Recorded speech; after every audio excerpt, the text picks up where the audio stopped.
Welcome to Making a Wholesale Line Sheet 101.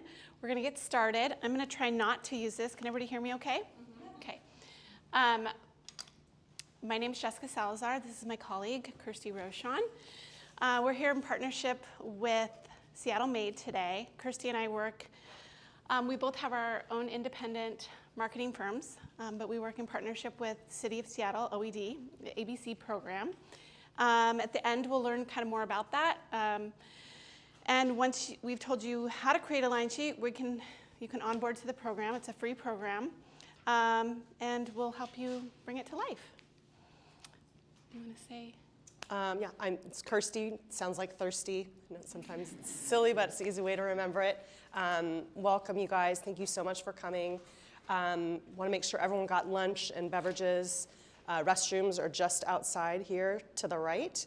And we also had the worksheet. Hopefully everyone grabbed one.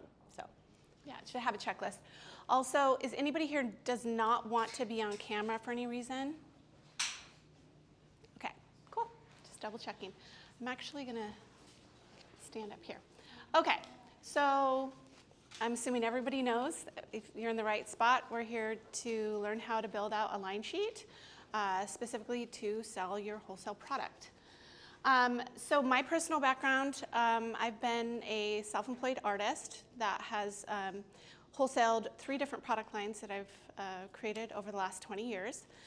In the last 5 years or so, got into marketing, and now I still have an art business, but also help people with marketing consulting and helping them build their small business. So that's why I'm here today. That's a little bit about me.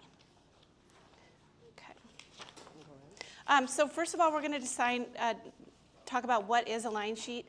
A line sheet is just a document that showcases your brand. sorry, we're going to ask you to introduce themselves. Oh, sorry. Yes, sorry, I dove right in. Could everybody introduce themselves? Do you mind just? And share what your business is. Yeah, what your business is. The purpose of this is a bit of networking as well. Yeah. Oh, okay, we can start back here. Sure. Yeah. Okay. My name is Naisha. My company's called Barlow. It's a fragrance company. I'm starting off with candles for now, but I see myself as being like the next Chanel later on down the line. Perfect. I just started probably back in December. I went through the PCBA program, so the Pierce County Accelerated program, and just graduated around like December. So just trying to, I'm getting a lot of interest as it pertains to wholesale and stuff, but I just don't kind of know where to start. So I'm glad I'm here and learning about this today. So thank you. Perfect. And that's all about me. Welcome. You want to go that way? Paul Q. I'm a novice owner-operator. I'm making art currently, and didn't know what a line sheet was. Learn. Perfect. Go ahead. Hi everyone, my name is Cynthia. My business is called Sun Young. So it's a family-run business that I'm starting with my parents. I'm a former restaurant kid, so I grew up in a Chinese restaurant in the late 90s and early 2000s. And my dad's a chef. My parents are just like both amazing cooks. So we Cool. have decided that we want to start an Asian sauce and condiment business. Cool. Our first 2 products are going to be exo sauce, which is like a spicy exo sauce, or spicy seafood sauce, and chili oil. I'm starting to work on branding right now. So wholesale is one of our sales channels that we want to do. So I'm here to learn more about it. Very cool. Welcome. Hi everyone, my name is Louis Newkirk and I run a marketing agency. We're an agency for early stage startups and small businesses. We help them with their market strategy, building outlet design, and ultimately those content pieces that you would eventually take to market. I'm here to support Kirsty as well as Jessica with Seattle OED. Everyone know what's going on line sheets? Cool. Hi, I'm Zach Hunting. I have an agency called Crown Social. We're a social media marketing agency, also with the ABC program, and just here to support. Hi, I'm Kutsum Bernie. I'm a fiber artist, so I make like macrame hangers and I have an Etsy shop, so I'm exploring the wholesale market. That's why I'm here. Cool. Welcome. Go ahead. Hi, my name is Penny. I also make candles and room sprays.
Welcome.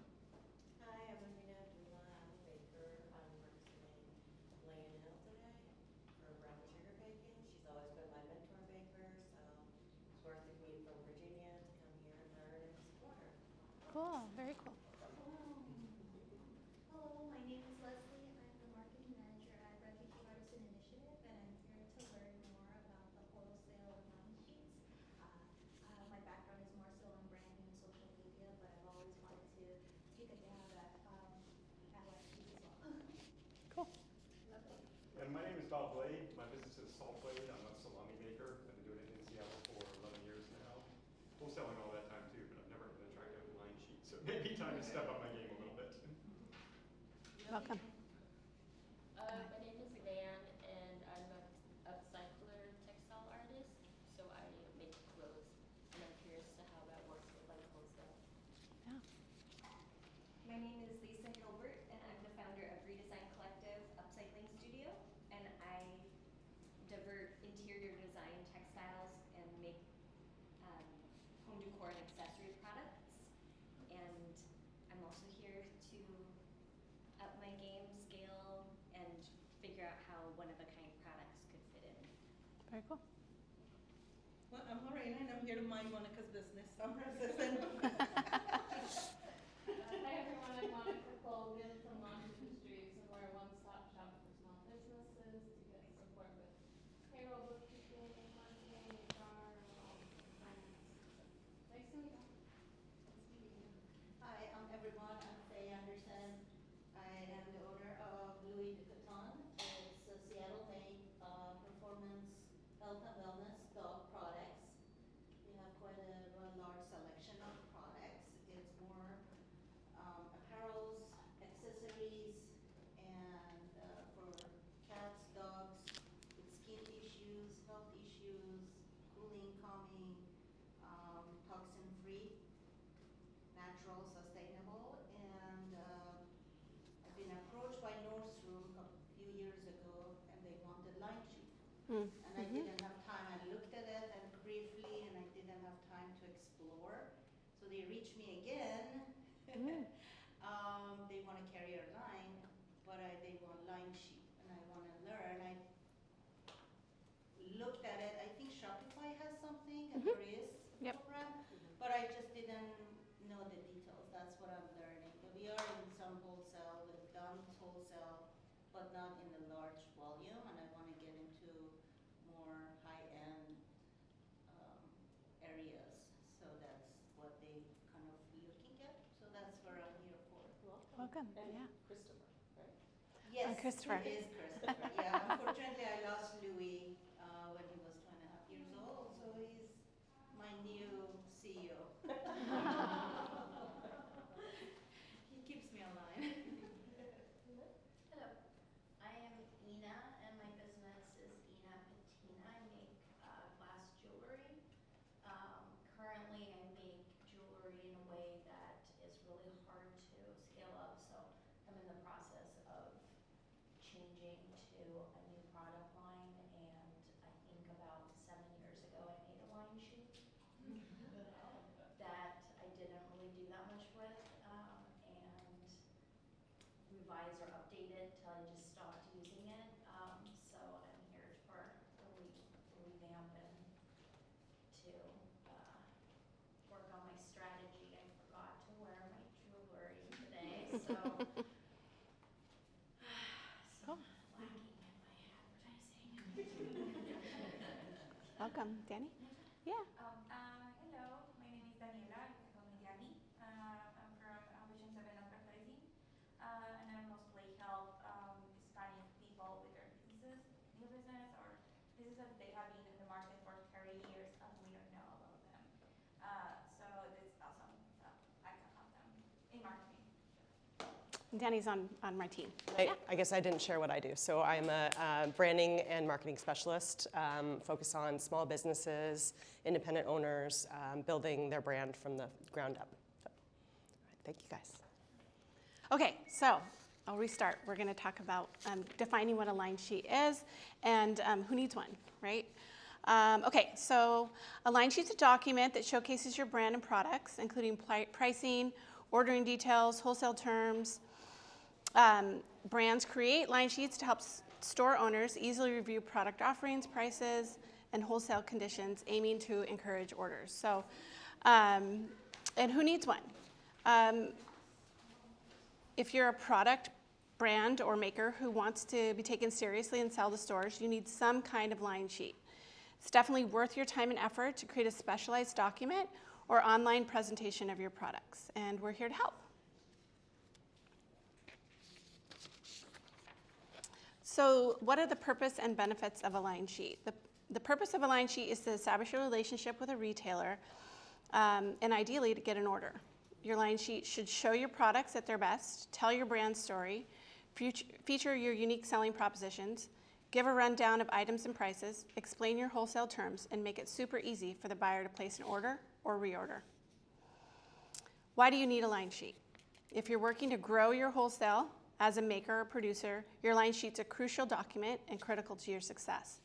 It's often going to be the only representation of your products that a store owner sees before they decide whether or not to place an order. So there's a few things out there that are similar to a line sheet, like catalog, lookbook. You'll oftentimes hear those sort of interchanged, but there are some distinct differences. Catalog is the most comprehensive presentation of your line, including complete product descriptions, listings, pricing details, wholesale terms, as well as full color photos, lifestyle and model imagery, often many, many pages long, full color, very expensive to print, sometimes 50, 60 pages long, depending on how many UPCs or SKUs you have. And then there's a lookbook. A lookbook is an overview of a brand's ethos and aesthetic, primarily featuring model or lifestyle imagery, and it typically does not display prices or individual product details. And then a line sheet, that's why we're here today. It's a shorter, well-branded document that creatively presents your products, pricing, ordering information, and wholesale terms, making it super easy for a store to decide whether or not it's a good fit for their location. Really quickly, I wanted to share also that we'll be sending out this presentation to you afterwards, so you don't have to be frantically taking notes or anything like that. So, and then what's the best format for your line sheet? So a PDF line sheet can be sent digitally, right, or it can be printed. Versus like a wholesale marketplace shop, as in like Fair. I'm sure several of you have heard of that, versus a wholesale website, right? We've been asked today to focus on a PDF catalog and line sheet just because it's universally accepted. I recommend that even if you have a Shopify store or a website portal or you're on Fair, you should also have a physical line sheet because they're great for knocking on somebody's door and showing them. It's also great for house accounts. You won't necessarily run everything through your wholesale portal. And so just everybody needs one, no matter if you have an online portal or not. So a PDF catalog will allow you to reach out to direct outreach to stores, in-person email, snail mail. It's universally accepted and will be an important part of your diverse marketing strategy. So again, just one part of what you're going to do to outreach, but an important one. And so let's talk about basic line sheet sections and structures. Front cover, about page, product pages. This is going to depend on how many SKUs you have. And I like to include, this can be considered a back page thing, but somewhere include display or merchandising info if it's relevant. A lot of times, like in greeting cards or jewelry, they'll sell a loaded display. Generally, an initial order with that includes display is offset, so the display comes free with the minimum purchase. So like a greeting card rack, you wouldn't just sell the rack, especially if it's a branded rack, right, and it has your signage at the top, then you're going to want to sell it 12 deep, right? And then the display doesn't cost this retailer anything. It's offset in their initial purchase. But you get real estate in the store, right? So when that rack runs low and it has your name on it, they're going to call you for a reorder. So it's a something to consider is to have, how is a store going to brand or merchandise your product in their store? It's going to help them sell, right? So we want to make sure that that's considered. Signage, yes? Is that what you see when you go into stores like Sephora and they have like different sections? Absolutely. That's like dedicated, like. Yep, and it like has, Fenty, yeah, that's like them doing it. It's not Sephora doing it. It's no, like, it's on Fenty right. providing them with that. And generally it doesn't come with all orders, but you might have a tiered level where if they purchase, $800 opening order, it comes with this signage or it comes with this display. And again, you're probably lose money on that initial order. Not lose, but definitely like dips into your margins, right? But now you have real estate in the store, and your product's going to sell that much faster because you have a display in the store. Yes? How do you guarantee permanent placement in the store? Because from my understanding, grocery stores basically are selling the space in their store Yeah. and not guaranteeing that it's going to be there. And they often shuffle around your product. Yeah, there's no guarantee. There's There's not. Yeah, unless you have entered into some sort of written agreement with somebody.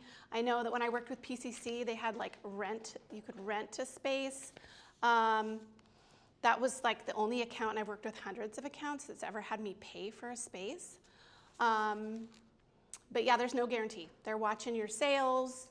Your product will be placed based on sales, generally speaking. They're watching what kind of volume you do. Okay. Yes? How long do most stores after your guarantee went in? Again, no, you have zero control. Yeah, I mean, get in with the buyer. Give them something to work with, right? I mean, create a cool display, one that they want to showcase. It's in your best interest to have a cool display because then it gets showed off, right? Otherwise, you have no control over how it's merchandised or how it's displayed in the store. If you don't give people parameters and show them. So some of the photography that we're going to talk about today highlight how other stores that either you've merchandised successfully your product, you like it displayed this certain way, give some guidelines on how to do that so you have a little bit of control. Yeah? How do you, for the line sheet, what is the quantity you need to consider? If you are making something, Right. limited edition, you have to, what is the number you usually work with? So that's highly dependent on the product. We're going to cover that in a little bit, but generally you have an opening order minimum, meaning like you have to order $500 worth of product to even be considered wholesale, right? And that does a couple of things. It protects somebody from wanting to buy retail from you, but getting a wholesale price, right? Nobody wants 40 candles, right? They're not generally going to try and buy wholesale from you if they are trying to, not going to buy 40 candles if they are buying for themselves. So you're discouraging, you're discouraging people that are trying to do that. Also, asking for a reseller's permit to make sure, or asking about their store location, website URL, like vetting them a little bit. Some of the online marketplaces do that for you, like Fair. They'll verify, but it's always a good job to do it. A good idea to do it on your own as well to make sure you control where your product is going and how it Do you have any will examples, present it. like if you have Fair as well? Mhm. Fair usually like really small, small stores. Uh-huh. But they have like $150 to $200. That's really keep encouraging, going. Right, but you have full control over that on Fair too. Like you can set your minimums to whatever you want. Right. Right. It's more difficult to compete. Yeah, it is. It just highly varies. It varies on your product. And as far as you were talking about production, it is harder to wholesale. I know a couple of you mentioned that you're doing short run products or products with recycled content, which makes it short run, right? There's only so much of a hard good to stretch.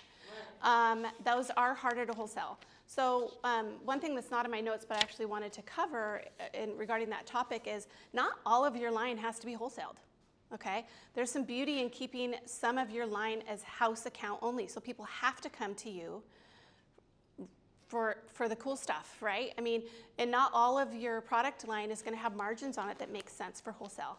And that might be some of the, what you consider when you make your line, right? Keeping some of it in-house. I know I used to have a jewelry line, and I worked with Whole Foods Market, and I was able to pitch to them. It was all recycled content or vintage material, and that might be my phone. I'm so sorry. Okay, it's not good. Not me. And I was able to pitch to them as sort of our brand that these are, you don't know what you're going to get. This is the vibe of our brand, and you can tell me how many earrings you want, but you can't tell me, and you can tell me we like turquoise or we like this stone, but you kind of get what you get. And I was able to do that with them successfully for 9 years, but that's definitely not the standard. To the rest of the world, that was sort of foreign to not have a line sheet that they could be, I like style A or B. So you can do it, and I would make that part of your brand story, and your mission is hey, I'm using recycled content, and isn't that cool? And by the way, that now you don't get to pick 100% of everything. That it's going to look or feel like this or be these dimensions, but you're not going to be able to pick the fabric, for example, right? Yeah. Can you define the word recycled content? Can I define it? Generally, it's some upcycled something that used to bringing a new life into something. For me, I used to take apart vintage jewelry, and so it all had components of. Obviously, I'm not going to sell you used ear hooks, so it was a mix of vintage, sustainable, and new material. So some part of the story reflected that. Yeah. Well, it won't actually. So these are also we're talking sort of universally about wholesale. If you have, it's very product specific though, okay? So, but maybe you used recycled paper for your packaging or FSC certified recycled paper using vegetable-based inks to print your labels, right? Then that becomes part of your brand. Or even straw and Absolutely, yeah, yes. utensils. Yes, exactly, bamboo or whatever, something sustainable. Mm-hmm. Should these be personalized by client? Highly personalized, yes. So this is really, again, try to meet everybody's needs. We're just going to give some basics of what goes on a line sheet, but the whole goal at the end of this is come consult with me. Come consult with Kirsty. We will help you build out specifically to your brand, your product. But for the sake of appealing to the masses, we just have to keep it kind of generalized for this. But yes, it's highly and very different for food too. Okay. Okay. So basic line sheet sections and structure. It's going to have your wholesale terms, call to action with physical order sheet. Sometimes that's included in there, or a link to an order sheet like a Google form or your online portal, right? And then a back cover, and include a footer on every page except the cover, and then again that optional order form. Photography is super important, and this is where a lot of us struggle actually. It's really the foundation of a line sheet. Again, I think I mentioned that a lot of times a line sheet is going to be what people see, the only thing that a buyer's using to make a decision on whether or not it's a good fit for their location. So highly effective line sheets focus on clear professional product images with simple, neutral backgrounds. Avoid overly styled or lifestyle shots except for your cover and maybe back cover. But when you're listing a particular product, keep it simple, okay? And then prioritize showcasing the product itself using high quality images. Those are essential for conveying product details and inspire buyer confidence. They also are looking for a certain vibe for their store, right? And so any way that we can show all of that, if you have a product that has ingredients, you want to show the back of that. And if possible, and when possible, show scale. Because haven't we all ordered something and you comes and it's this big and you're like, what? It looks so different online, and then you're disappointed, right? So you're going to list dimensions, but also trying to show scale is super helpful. Okay, and then planning your PDF catalog line sheet. Your front cover should include 1 or 2 striking images along with your logo, brand name, title, and date range. Example being Spring 2025 collection. And then your full contact details. Since this is our first impression of the collection, take some time to ensure the photos and overall presentation accurately reflect your brand and showcase your product effectively. Ensure the image style, colors, and fonts used in your line sheet are consistent with your brand's overall vibe. Lifestyle shots or detailed product shots are great for covers.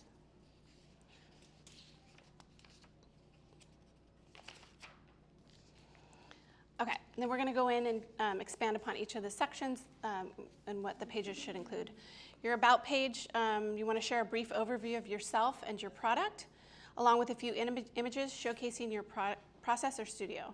This is your opportunity to tell your brand story. Talk about your unique selling propositions and highlight what makes your product special. If you don't have high quality photos of yourself, consider spending a few hours in a well-lit area with natural light to capture some candid shots that you can use. And this is a great place to feature a testimonial on your sell-through or product quality as well. Testimonials are one of those things that we live in a review-driven commerce these days, I highly believe. And so feature a testimonial on 2 or 3 pages. You know, ideally, if this is a wholesale line sheet, you're going to get a testimonial from a retailer saying, oh, this had amazing sell-through, or oh, I was unpacking it and someone bought it right out of my hand as I was unpacking, you know, whatever it is. Store owners speaking to your product and how well it does for them. Product pages, typically 6 to 8 products per page, again, depending on the product, organized by category. Ensure that each product image is clear and accurately depicts the item.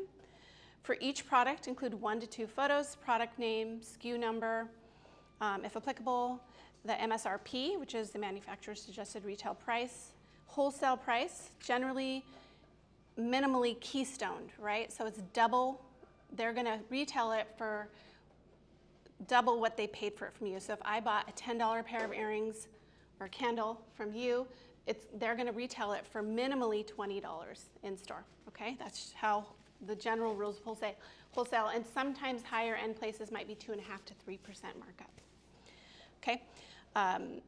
3 times markup, not percent. And then just again here, make sure you know your numbers, understand your profit margins. Again, that goes back to not your entire line has to be wholesale, right? Some of it's not going to make sense financially for you to wholesale it because you don't have strong enough margins on that product. And then any available variants such as color, size, length, etc. we're going to list. Okay. Wholesale terms. This is what you were touching on. We're going to create a page that contains ordering instructions, policy, and terms, including your contact information. Be sure to address topics such as minimum order quantities, meaning can I get a one-off candle or do I have to buy 4 of that particular SKU? And that's common, right? That they'll be like, okay, you can buy this, but 6 or 4 of each design. And then additionally, minimum order quantities is an opening order or order quantity that you have to reach. So you keep adding candles to your cart until you reach that $300, and then now it qualifies as a wholesale. Okay. Accepted payment methods, how to place an order, shipping and insurance responsibilities, any additional relevant information or detail. And you can also point to, like, that can get a little like cumbersome and kind of heavy, but have a link to it then. Like read our full policy page and like link to your website if you have one. But it's kind of a disclaimer. You're protecting yourself a little bit, like, oh, we told you how we shipped, you just didn't read it, you know? And again, once they place an order, maybe your confirmation email includes some of those details so that the buyer understands what's next when they're gonna receive the order, maybe shipping details, all that kind of stuff. Okay, then we talk about an order form. You can decide whether or not to include a physical order form. If you choose to include one, it should contain your contact information in case it gets separated and a clear call to action. Other options for ordering could include an online order portal. We talked about this via like maybe a QR code on your line sheet that directs customers to an online form. E-commerce integration, somebody mentioned Shopify. They also have Shopify Wholesale. It's like a second version of your site where it's wholesale. Generally, it's a portal access, so the customers are vetted, or clients are vetted before they're approved for wholesale pricing. And then an email responsive form like a Google form, right? They could fill out and then it gets submitted. Either way, anything you choose, we just want to make it really easy for customers to complete an order. Yes? What happens when you have to cancel an order? Is there like a caveat to how this happens? I would. That might be part of the policies page that you connect, like we have the refuse service, or you know, this is subject to approval. A lot of times you'll have an order pending and then they'll kind of vet you to make sure that once your order goes through, like, hey, is this really a store? Or is this store a good fit? Like, I had a store that was like selling human bones and wanted to sell my product next to it. I'm like, I don't think we're a good fit. It was like, yeah, like witchy, and I was like, no, I don't know. That's not a great fit. Serious. And I just said no. Yeah. Sorry, say that again? Suggested to put on a news page?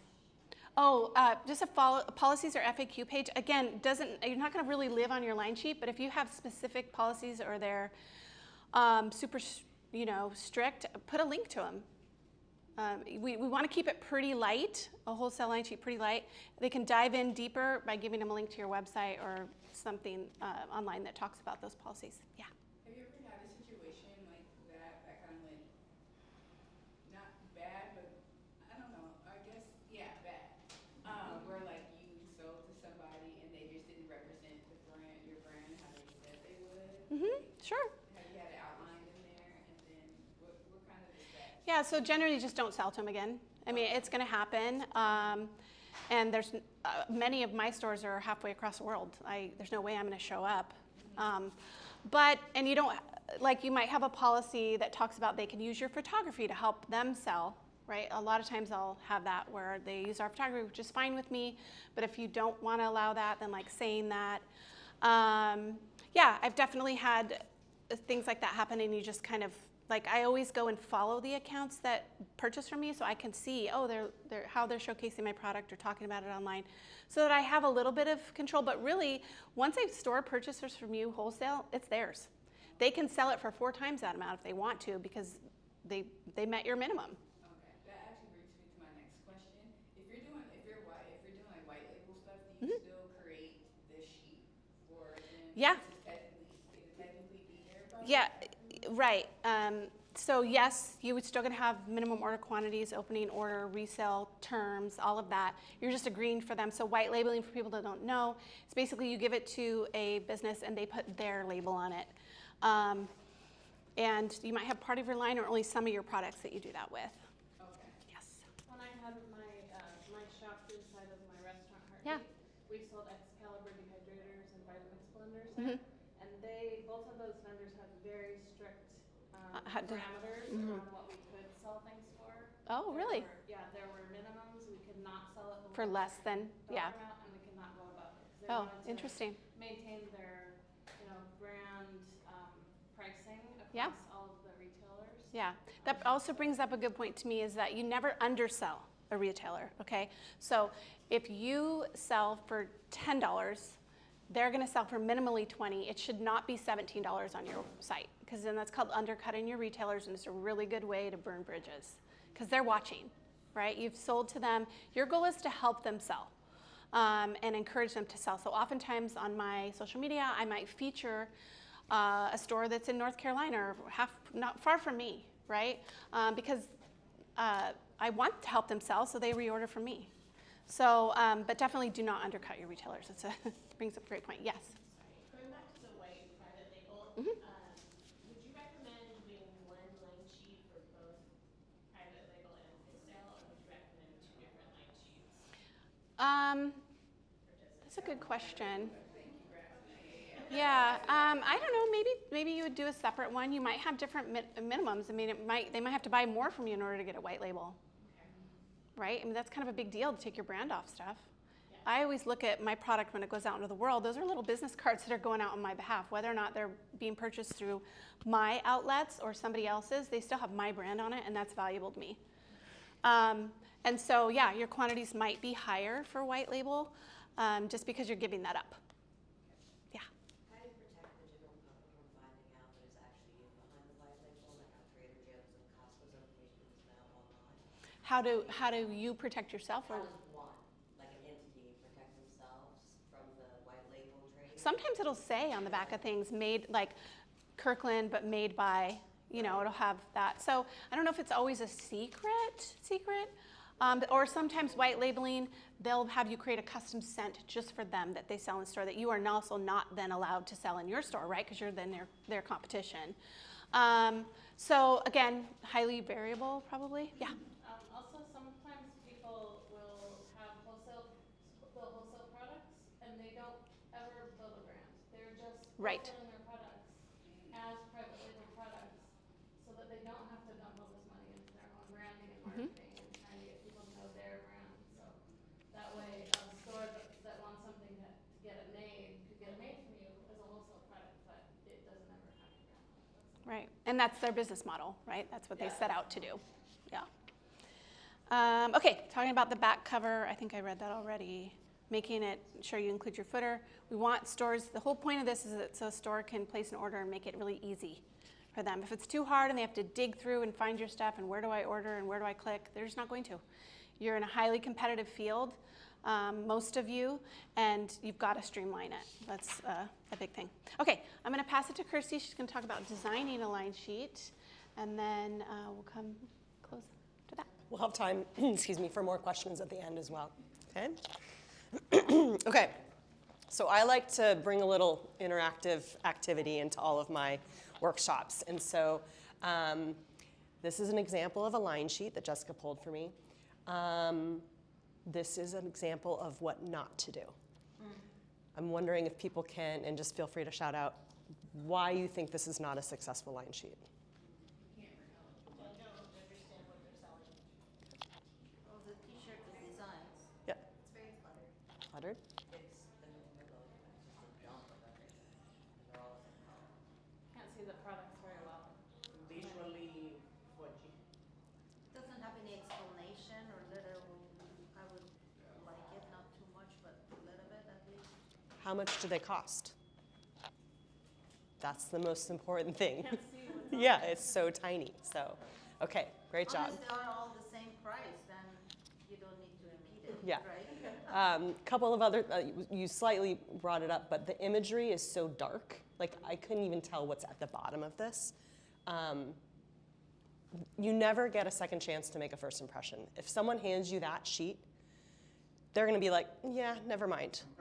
Okay? You want to give them a clean, clear, beautiful document that represents what you're selling to the best of your ability. I mean, what if those stairs represent Right. the t-shirt and the tote bag? It's just not even. Yeah, it's. What'd you say? Oh, it's a typewriter. Yeah. Oh, okay. Yeah. So, okay. Let's go to the next example. This is an example of a successful line sheet. Can you shout out a couple reasons why you think it succeeds? Very cleanly designed and looks very appealing. Can we zoom a little bit? Which part? Which part? Oh, any. That's great. Okay. Looks like in order with the structure. Very structured. It shows the vibe of the products too, Mhm. and then it's easy to digest all the information, go through it. Fewer elements and descriptive. Mhm. And the elements are going to depend, obviously, on how many items you're trying to sell. But yes, it's But displayed that very one, cleanly. That is just 4 elements. They have description on it, Mhm. and your view can just focus in few, not in as much. I like that it's nice and clean. At the same time, it has really clean title on top. Like it's a top sellers, order process, line sheet. So if you want to flip through it, you can easily go back and look at it. That's very nicely laid out. Okay. The only place they deviate from the brand name coloring is where they identify who they are. I'm sorry, could you repeat the last part? The only time they deviate from their color schemes is where their icons are. Yes. Their contact with them. Yep. Only deviation. So it draws the viewer's eye exactly to the contact if there's any confusion. Yeah. A couple of other things, like it's clear what the look and feel of their brand is. We'll get into that a little bit later. For this page, for example, it's too small to see, but the naming mechanism is consistent through all of their products. They also list their colors, price, size, everything that you would need to know is all right there in front of you. You're not having to search back and forth in this document. Okay? All right. You're not guessing. I'm looking for Humpty.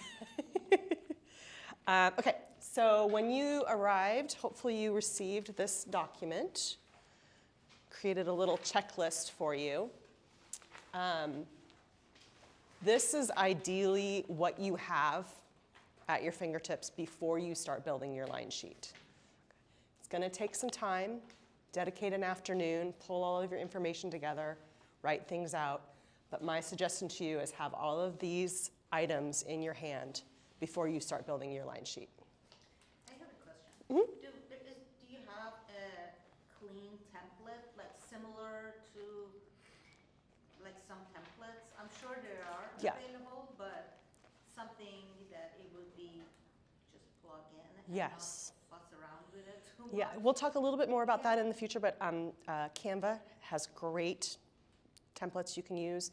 And also, like, I was just Googling last night and found a couple of different options as well. So I'm going to talk to that. So logo, oops, can you go back one? So for your logo, ideally, you want to use the file format of PNG.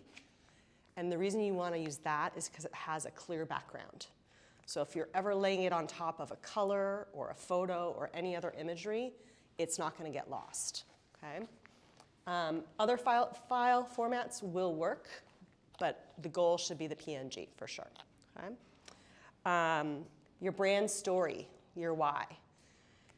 People want to know what personality your product or your product lines are. What sets you apart from the other things that are on the next aisle over.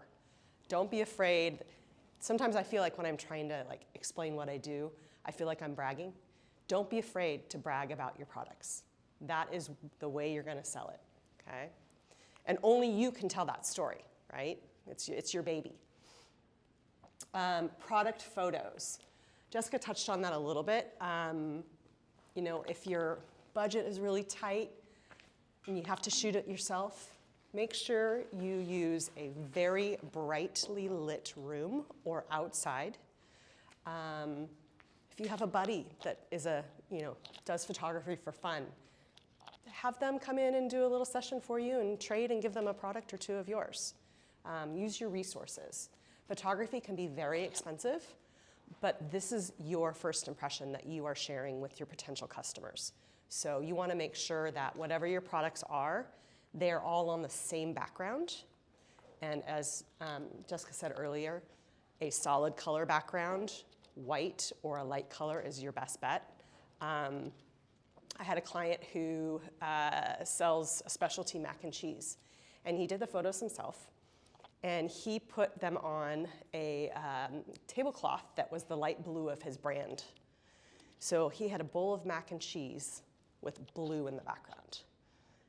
Doesn't look completely appetizing.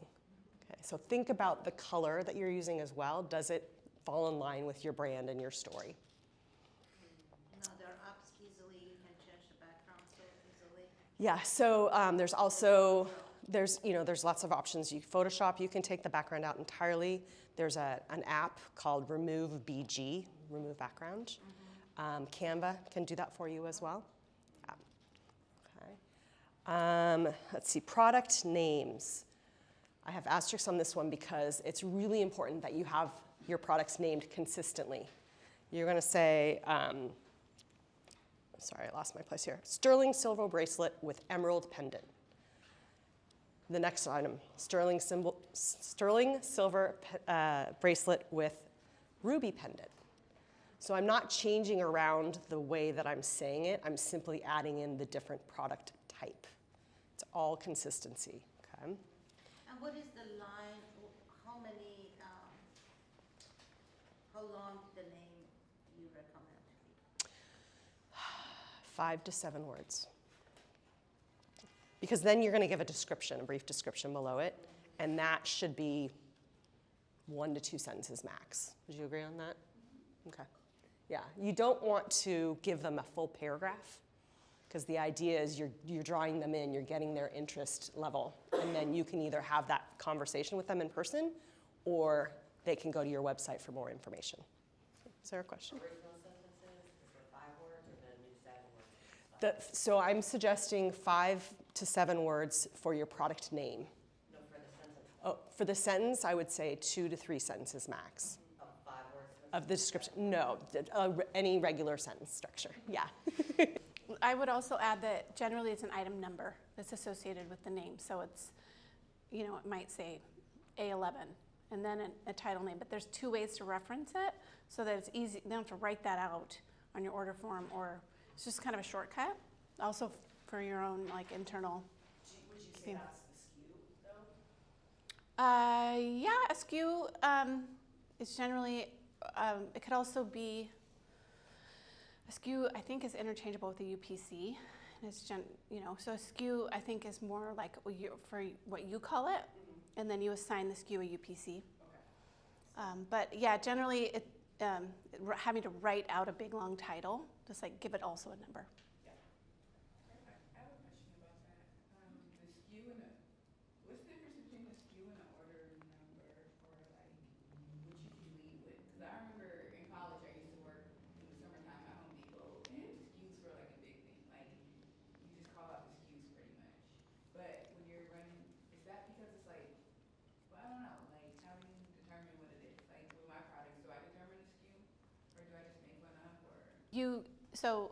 You give it a SKU so you can keep track of a product, right, internally or inventory or whatever.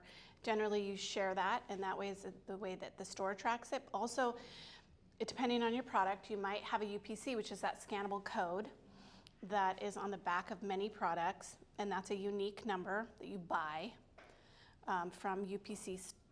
There's one called EZ UPC, for example, and then you get the digital file and you put that on the back of your product, and that's another way that a store can keep track. Bigger stores are going to require a UPC. So you can't create that yourself? No, you buy the UPCs. Oh. Mm-hmm. Yes. Yeah. Sorry, you and then you. Mm-hmm. Isn't there a software available now that will do that for you, and you can just? It's possible. It's possible. I created mine a long time ago, so it's highly possible. Is there anyone here to represent that? Let me know my email and I'll send you a couple. Yeah. For Amazon, I bought lots of UPC, Mm-hmm. and I use it for my product Mm-hmm. I'm selling on Amazon. But I don't know if, let's say Chewy carry our brand and they want a UPC. Can I use those? I don't know. Yes, the UPC is universal no matter what store you use it in. It's kind of expensive. Yeah, they are. It has my own, and then because I have so many colors, so many sizes, Yes. so it's adds up quickly. Yes, it does. So when I worked with Whole Foods, I used them only because they were my biggest store that I worked with. But I had a single UPC and I got away with it because all my product was the same price. Right. So it just came up as jewelry, and it was but that included bracelets, earrings, necklaces. They allowed me to use a single UPC for all of that. And it kind of depends on the store. So maybe it's another discussion, I don't know. Yeah, or I can. If it has your own logo with your own, identified with your own brand. Yeah. That used to be so expensive. I haven't looked into it lately, but I don't know if things changed. So maybe I can reach out to you. Yeah, absolutely. I'm happy to help look at it with you and kind of figure it out with you. Yeah, thank you. Sure. Sorry, Zach, and then you. Is there a specific price that a UPC does cost? I've only helped a client do it once, but I remember being kind of expensive and kind of being shocked. For a single UPC? Yeah. I think when I did it, they were $45 each or something like that. Yeah. You can also buy lots of them. Yes, you can. A lot of 100 UPCs. Yes. Okay. And that might be, I don't know, Bulk. $100. You can bulk buy them a little bit. Yeah. That's fine. Was there another question? Can you bulk buy them multiple? I don't know. That's a good question. You could probably do that and then split them on your own end, right? After the fact. My question is, as a social enterprise with sustainability central to the sale proposition of my product, I've been struggling to figure out a tag design that would accompany my product to help. I sell pillows, so it needs to sell itself if I'm going to get that higher price point Right. in a customer's store. Yeah. What about a cool wood one, or something sustainable, bamboo, or figure out what is your brand messaging and then find out something that goes with that. But I always feel like the thicker the paper, or paper with a little bit of texture always feels a little bit more high-end, or if it's embossed, like, right? So there's some different things to make your product feel higher quality and then warrant that higher price point. And what about QR codes or? Yeah, so sometimes it's a sticker too that they apply. Sometimes you don't need it, depending on the store. I mean, ask. Because I do feel like sometimes that like takes away from the look of your tag when it has like a UPC on the back. So again, I had sometimes, if depending on the volume that you're doing in any given store, you might have a tag that's printed just like for them, like an anchor client or something, that does a lot of volume for you. But as a general rule, I would love to meet with you and like figure out where you're at exactly. But it's like highly personalized, probably, that answer. Where was I? I think I was product Sorry, descriptions. That's okay. Then, the basic product dimensions. Again, going back to what Jessica said, it's very, very important that you show the scale of your product. Okay? Some people are just going to look at that photo and they're not going to read the exact dimensions. And then we have the SKUs, which we just talked about briefly. Opening order and reorder minimums. Your wholesale pricing and the MSRP. We talked about that as well in terms of what the markup value is. And then contact information and social media. With most of the things that I design, I use the KISS principle, keep it simple, stupid. If you need to repeat on every single page what your email is or your website, do it. Give them more information than you think they'll ever need, because somehow, some way, someone will not read it. So get it in there as much as possible. Social media handle, every page. Yes? Can you explain more about opening order and reorder minimum? Opening order means like their first time order? Mm-hmm. Okay. Mm-hmm. And then if they want to reorder again, like what's the minimum? Yeah, and that's really about looking at your bottom line and what makes sense for you to, pull out your sewing machine. You don't want to be doing it one-offs, basically. So, in the back. The wholesale pricing and the MSRPs, is it important, like, if I'm selling something wholesale and it's on my website, that, is there like a formula that it should be 20% off or,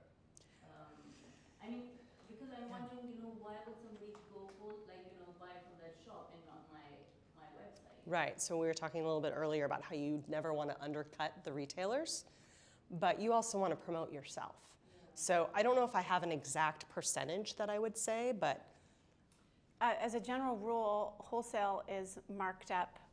Like if I buy it you wholesale it for 10, they're going to sell it for 20. It's doubled. It's called keystoning. But is that what she's going to list it for on her site? It shouldn't be anything cheaper than that, for sure. Minimally, doubled, minimally. So whatever the price your retailer's selling it for should be the same price that you're selling it for. It's just that the retailer's gonna buy it from you at half the price. Yeah. So if you sell it for $20 to the public, you're selling it to the other retailer for $10, so that they have room to make profit and stick it in their store. Yeah. The only exception to that, and when I'll break that rule, is when I have a sale. I'm allowed to have sales, right? So, and at that point, you could possibly come to my website and get it cheaper from me than you could get it in the store.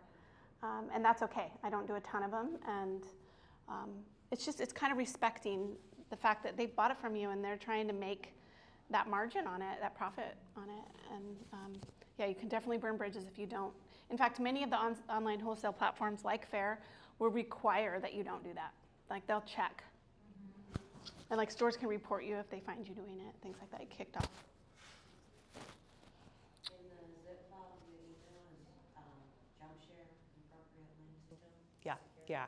So I'll come back to your question in 1 second. But if you are deciding to work with myself or a designer to have this line sheet created, the ideal interaction would be getting everything all together in one cohesive package and emailing or file share. I ask someone to either send the text via a Word document or within the body of an email is fine as well. But you know your product much better than the designer does. So you want to give them as much information as possible. And then you had a question. So my question was related to the previous, like the line for the wholesale. Like sometimes I think, does it really make sense to have like a specific design or line just for the wholesale because of that whole pricing? For example, it's like maybe it's specific for me. Some of the jewelry that I'm making is like super time consuming and it's more creative expression than just something, you want to make money out of it. So thinking about like, I don't know how to look at those because if I want to like sell those like double the price, it's going to be like super expensive. Then keep them in for house account. Keep them, don't wholesale that part of your line. Right? People want to come to you for give them a reason to come to you. If your whole entire line is wholesaled, then why does anybody have to come to you? Right. Or a short run, or you one of a kind, right? All that stuff's going to stay in-house. Yeah. Last question, and then we need to move on. Kind of related, but not really. As somebody who does a lot of seasonal products, Mm-hmm. so I have a classic and a seasonal line. How often would you recommend refreshing or updating? Like every season, I'm doing new stuff, so every season. Every time you have new stuff, you want to sell it, right? Yeah. So seasonally, for sure. For this, it'd be good to have a separate whole page. I would create a master document and then have the ability to go, have your consistent sellers there already in place, and then you can go in and update seasonally as you need. Okay, all right. I have a separate page for holiday. And Yeah. then list that drop down items that you will have next year or Yeah. this year, or holiday, or I don't know, fall collection. This is my fall. I have it in my store. Yeah, that's great. I have fall collection, and that's or Halloween or Valentine's, whatever. Then have that collection. Great. Yeah, that's the best way to do it. And separate insert. Yeah. You just change that one page, but the Right. Yeah. the rest of your Right, but this layout is similar to Yes. the Definitely season that similar. I'm Yes. presenting. Very consistency. Consistency is key. So, okay, next page.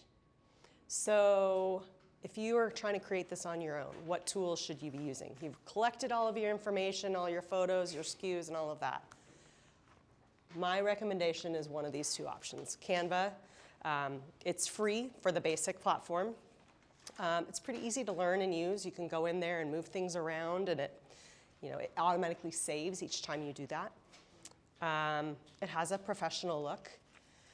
The downside is that there's limited layout flexibility with the unpaid version. I think I have the monthly $15 version, and that gives me a lot more access to templates, different fonts, etc. You really have to be like a, how would you say, techie or really Canva is Canva to work with it No. and figure out how to do things. Canva is geared towards the non-designer, the non-tech person. Yeah, so. For me, with Photoshop, I'm still not Yeah. perfect at it, and it's so many Yeah, things so that just InDesign, so the Adobe product line, InDesign, Illustrator, and Photoshop, those you can buy on a monthly subscription. This is what the industry uses to create. I've been using it for 25 years, and I'm still learning new things every day. So it's the industry standard, but it's going to take some time. There's a learning curve to it for sure. But it's very professional. I think going back to that example of the successful line sheet, InDesign allows you to create these invisible tables essentially and drop in the items so they're all centered or the text is left aligned and consistent throughout the documents. That's a little bit more challenging in Canva, but there's workarounds. Canva is not as easy, I should say. It's easier to use, but you can also go down rabbit holes. And yeah, but what I love about it is you can't mess it up, right? Like it's always saved. So don't ever be scared to try and press a button or redo it. So. Another, I think, software that can be used and it's free, but it's not as easy as Canva is Figma, because recently Figma, yeah. they even have like all this like the drawing and it's free Mm-hmm. to do that. So that's another. You can have it on web. It's just easy to use, but it's not as heavy as like InDesign or Photoshop. Yeah. And it's not as easy as Canva, but. So she mentioned Figma as another option, another great platform. So, okay. All right, visual hierarchy. You want to start with your logo and your brand. If you don't have that, the rest is not going to flow easily. So you want to have a clear logo, clear brand color palette, text, fonts. In a very general term, I recommend having 3 to 6 colors for your color palette. Those are within your logo, and then also there are additional options for you when you're building a website to use for links and just background color and all of that. But don't veer from those once you start designing. Fonts, I also recommend 3 fonts within your promotional materials. 1 for headlines, 1 for subhead, and 1 for text. And again, don't sway from that. Use those consistently throughout your line sheet, your website, packaging, everything. We want to make sure that everything is on brand. So for example, I'm selling yoga mats. I don't want my logo and branding to be black and red, for example. Clothing made from all recycled materials, for example. I'm not going to use neon colors for my branding. So you want to make sure it's consistent with what you're selling.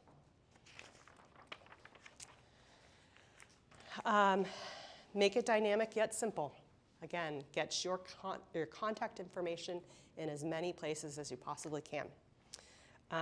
Line sheets that are done really well sell your product for you. So put time and effort into it. It's really important. You want the buyer to immediately see what the product is, how much it costs, and where to order it. Thoughtful, well laid out design is a key to a successful wholesale sheet.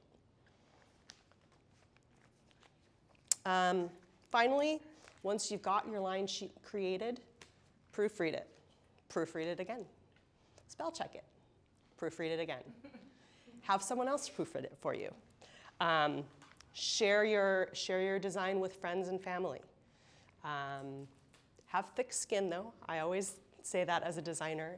You're not, like, a perfect example is the Mona Lisa. It's the most revered piece of art possibly in the world. If you ask 10 people if they like it, not all 10 are going to say yes. So keep that in mind when you're asking for feedback. You can also run it by any ABC consultants. We're happy to take a look at that for you and support you with that. Or a focus group.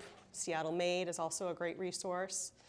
And then review it, print it, export, and get it out there. Distribute it. You cannot be afraid to tell someone about your products. Do it on the street, go into the actual stores, ask people, and talk to people. Talked about this briefly with the tag. You want to use a high quality paper. If people see you using cheap paper like see-through, that's going to reflect on your product line. Okay? Printing can be very expensive. I have a list on my website of a few local printers that are very affordable. I actually tell people to steer clear of Kinko's because I think that their pricing is ridiculous. So there's lots more affordable pricing. My favorite place actually is G&H Printing on Eastlake, and they're a small family-owned business, and they're super accommodating and helpful. So. Nowadays, they want it online. A lot of stores, they want it online. Yeah. Just send it to them. And yes, so you're creating a PDF eventually is what you're coming. So you have it, you can print it and send online. I recommend having both options because everyone's going to want it differently. Okay. If you are emailing your line sheet, all of your photos can be pretty big. So you might have to scale down the resolution because you really want this line sheet to be less than 5 megabytes when you're emailing, and then for them to have the ability to open it and download it quickly. And then what you can do after you have your PDF is just pass it through a program in which you can just escape it, but Compress it keeps the whole integrity, Mhm. and you know, it just goes downsize Mhm. on the megabytes, Mhm. but it's going to keep the whole thing. Mhm. Or simply just zipping the file. That decreases the file size as well. How does one get the QRV codes on their PDF for like when you're going to events to sample your product? Sorry, the QR codes, Yeah, you know sorry. the SKUs, the barcodes? The image that you aim at your camera. Oh, the QR code, yes. Yes. So when you create one, there's lots of websites that offer it. I recommend using a paid service. The free ones usually expire. I have had a client who used a free one on his business card and didn't realize that it had already expired. And we both have the software that we can create one for you, as well as, I know, Monica. And they will, when you purchase that, they're going to give you a digital file, a PNG, which you then just place into your document. So, yes, to complete my question, now that I have the correct one, Yeah. sorry, is when you print that and you're at like an event where you're trying to sell to other vendors Mhm. and such like that, is there a way to have that on the PDF, or how many pages would you bring to an event like that? Like the full printout, or just the QRV code, or? I would bring everything. Again, you're going to run into all different types of audiences, and you want to be able to accommodate all of them. Okay. Any final questions on the design portion? Are we going to discuss the online ordering options or some portals besides FAIR? Yeah, you would book a time to consult with me, and we were asked not to go into any sort of all of that today, but I'm happy to. Yeah. So the good news about all this, I guess, is that if you're not ready to create a line sheet because you don't have the content or the checklist, you likely qualify for the ABC program through City of Seattle Office of Economic Development. You need a City of Seattle business license. You need to make less than Seattle address. with a Seattle address, but there's a little bit of a workaround, right? Launch can become your registered agent and help you get that Seattle address. And then you have to, is it less than 2 mil or 5 mil? Less than 5 million in revenue. 5 mil in revenue and less than 50 employees. 2 or fewer brick and mortar locations. And less than 2 or brick and mortar, so physical locations. 2 or fewer. Yeah, and so If you meet those criteria, if you meet those criteria, you qualify. you're eligible for up to 10 hours. Today it's 10 hours with marketing, but it's 40 hours total with Monica's in business development. We have a couple of other marketing folks here today. So There's accounting professionals, accounting, tax, business lending, yes. I'll forward out the email address, or excuse me, the website as well when I give this document to you all, so you'll have that at your hands and you can see. And the consultants themselves, if you approach them and they're not offering what you're interested in, we most likely can refer you to someone that can help you with that support. Okay. yeah, so that's what the ABC program is here today. This is a little bit about my firm, Vision 7 Advertising. Danny and I work there, and this is what we provide. And that is a direct link to my Calendly. Just make an appointment with me, and I would onboard you to the program. And then we can work on your individual product and brand and build out your line sheet. And then when you're ready for it to be designed, we pass you off to Kirsty, and Kirsty can help you design it. And Are you taking a picture? I'm sorry, is there a question? No, they're taking a picture. Oh, yeah. So I'm showing these examples. These are all people that I helped through the ABC program. So the support services are definitely available, and all it takes is a short conversation to get you guys involved. So state to state, I've noticed that you guys have different trademark regulations, and for lack of better comparisons, I want to just wrap it up. So like Commonwealth marriage doesn't apply until divorce. Is there such a thing as aging into your brand's logo, or do you have to have a registered trademark to operate? You do not need a registered trademark In this state. Yeah. You can register it. It's a pretty expensive process. and I don't think it's very necessary. Yeah. How do you keep Yeah. it active? Like if you cost your brand to be here, how do you keep it? What's the best way to keep it active other than to keep posting on social media if you're not actively selling?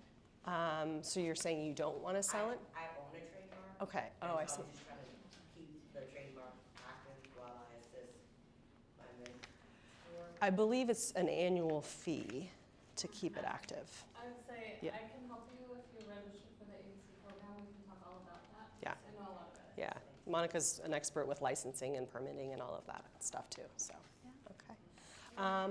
For the line sheet, if we only have like 1 to 3 products, is that worth making a line sheet for? I think it is, yeah. Especially if there's variance within there, like different sizing or, but yeah, I would, I still would. Like extensive? Like No, not at all. It might be a 2-pager, 1-pager line sheet. That's totally fine, yeah. Couple of other things. Wanted to thank our caterer, by the way. She is an ABC client as well, Roseanne. No, Rose- Maria de Sales Okay. and Rosemary Charcuterie. That's the name of it, yeah. And then our host, Andrea, I don't know if you want to come. And we're available after this, you guys. We'll just be hanging out in there if you want to come ask us questions, connect with us, get you enrolled, etc. Okay. Hi everyone, if you don't know me yet, my name is Andrea Porter. I'm the program director at Seattle Good Business Network. I run and manage 2 programs. Seattle Made is one of those, so people that make products in the city of Seattle. And then Seattle Restored, which offers pop-up shops for 3 months to entrepreneurs looking to test try a brick and mortar space. So this class today is part of the Seattle Made programming. We do a lot of networking events, educational events, looking for sales opportunities. So really a network of businesses that want to support each other and get you connected to the resources like these good folks here today. And then also we know that, you know, launching a business, moving into wholesale, you might need a loan. So we also have some sheets in the back about loan opportunities, and I want to invite Alex to join us today to tell a little bit about his loan program. Many of our members have signed up and used their loans, so just knowing you're growing your business, you might be looking for access to capital too. How you doing, everybody? I'm Alex Alvarez. I'm with Evergreen Business Capital Community Finance, and we are a CDFI, which means that we're a community lender in the Pacific Northwest, Oregon, Washington, Idaho, Alaska. We provide a lot of loan products as the sheets being passed around. But there is a specific opportunity with our partnership with Seattle Restored. It's called the Bridge Builder Loan. It's a very micro loan up to like $15,000, but we recently had funded other clients and from other organizations too that had just been partnering with technical assistance that you've been assuming receiving with Seattle Restored. So this up to $15,000 is really, I would say we bypass a lot of the traditional credit aspects of a loan application. And this one is really empowering to me. We had a few of our clients that may not have the best credit out there, but they're just looking for maybe $10,000 for equipment, or maybe a portion of that can be working capital as well. When I say working capital, I mean like the day-to-day expenses, that sort of thing. Even just trying to get some reserves or some aspects of that, you know, just for planning on the future. And it's a really robust application, a lot shorter than our traditional applications. So if you see on the other products that we offer as well, those are our other options if for some reason you might need more than $15,000. There is one specifically with the state of Washington, Department of Commerce. It's called the Small Business Flex Fund. There's also a capital access program that the city of Seattle has a little incentive about helping support loan payments in a certain capacity. That's a whole different side of that with the city as well. There's our traditional microloan up to $50,000. Really varies, I guess, on what you would be using it for, of course. You know, as long as it's definitely a Washington or somewhere in the Pacific Northwest, at least with a microloan itself. No passive activities when it comes to business activities, really. And 5%. Bridge builder loans are 5%. Microloans are at 5%. Everything else is a little bit higher depending on that. But we do also have SBA specific products as well. Those ones would be great if you are borrowing a little bit more than just $50,000. So yeah, there are a lot of options. I will say, at least with the opportunity that we have with Seattle Restored, and you don't see this on our sheet though, but bridge builder up to 15,000, we get to have a lot more flexibility when it really comes to analyzing and making sure that you're also having adequate technical assistance. I cannot stress enough how much support a business really needs on the administrative side, because it's not just about selling the product, it's also about looking at your profitability, looking at how those projections with assumed assumptions would take place. You really want to make sure that you stay on top of the market, as well as making sure you always have somewhat cash flow. That's one of the major reasons that businesses just go out of business, because they run out of cash. Especially like if you have a big order coming up. I'm just going to take like a small restaurant catering revenue stream as an example. They're latching on a new client, and the catering client, they need maybe, let's say, $2,000 worth. If they might not have that amount anyways, there could be some other options, like maybe taking a deposit or figuring out other ways, maybe paying like 20% now, any of that sort of stuff. But if for some reason, if you don't have that cash, it just really becomes a business financial issue in the long run. So at Evergreen, at least with the Bridge Builder loan product, specifically with the Seattle Resort Organization as well, I want to be able to extend it all of a branch. If for some reason you might need some cash at 5%. So that really makes it competitive with, I don't know how is it nowadays, it's way higher than it would around COVID times compared to that. So It's 10.3 right now. Yeah, we just wanted to introduce this to everyone because I think a lot of people get a little bit scared of loans, and we want to bring people in, have you be able to talk to people. I also have a sheet in the back that has other resources, including Business Impact Northwest, which I know they're here today. And so definitely want you to know that there are resources available, and you can get capital, and it doesn't have to be scary, and it can help you grow your business. Yeah. I just wanted to mention next week, next Friday, we're doing Launches hosting with Seattle Good Business Network. We're hosting a wholesale class for food producers specifically. So if you guys are making food products, come to that, because we've got an amazing consumer packaged goods food expert who's going to talk about buying, like getting into all the retail stores locally, nationally, etc. We live in an awesome city. We have all these great resources at our fingertips. Please spread the word to others that you know as well. For those of you that arrived late, if you have time, please come introduce yourself to Jessica and myself. Are you able to stick around for a few minutes? Absolutely. Okay, great. All right. A little hard stop around 1:45. Okay. You have a question? One quick question. Are there loan forgiveness programs that we can incorporate into yours? Unfortunately, no. They're like when I was talking about the small business flex fund, yes, it has a higher interest rate, but there is it's a capital access program with the city of Seattle.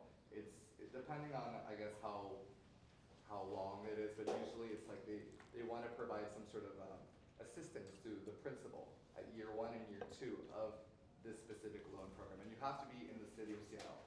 The business has to operate within Seattle limits. Yeah. All right, we're sticking around if there's further questions. Yep. Yeah. And then I was just going to say, we're here today with Public Display Art. This is their venue. They offered us this space for free. They offer it to art groups and small businesses for free. So if you're interested, we can do a tour of the space, and you can. The form is super easy to use online. So if you're ever thinking about hosting, an event where you want to bring a bunch of people out to a gorgeous, beautiful space, it's amazing that they're offering this resource to local businesses and artists. Yeah. Be sure to check out the view. Yes. Oh my gosh, it's awesome. All right, thank you guys. Thank you. Nice to meet you. Yeah. Thank you. Great, thank you.